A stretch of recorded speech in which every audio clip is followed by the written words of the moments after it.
North Korea has warned that the US is pushing the whole world towards a nuclear war in its latest letter submitted to the UN. Citing the impending joint military exercises and the U.S. assertions in the Korean Peninsula region, Pyongyang said Washington's actions are bound to derail the improving relationships between the two Koreas. North Korea's Foreign Minister Ri Yong-ho wrote a letter to the UN Secretary-General Antonio Guterres asking the international body to stop the U.S. from deploying military equipment and conducting joint drills in the Korean Peninsula. The Trump administration's aims are to provoke a nuclear war, which will undermine the improvement of inter-Korean relations and the easing of tensions, said Ri.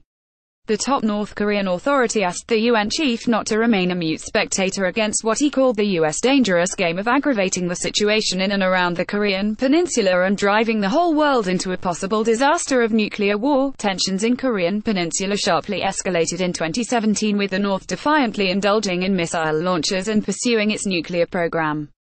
But this situation has cooled down in recent weeks as the rival Koreas agreed on the participation of North Korean athletes in the February Winter Olympics in South Korea.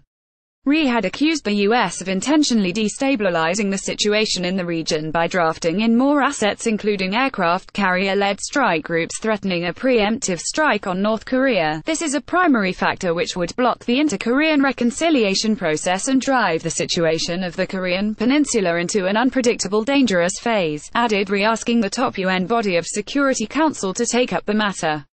Recently, South Korea has made it clear it is marching ahead with its joint military exercises with the U.S. despite the ongoing sports diplomacy with the rogue North Korean regime.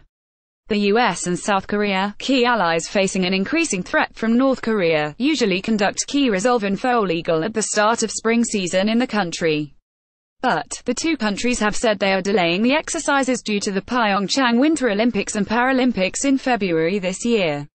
Members of the UN Security Council vote 15-0 to impose new sanctions on North Korea during a Security Council meeting over North Korea on December 22, 2017, at UN headquarters in New York City. Kenna BETANCUR, AFP, Getty Images file photo.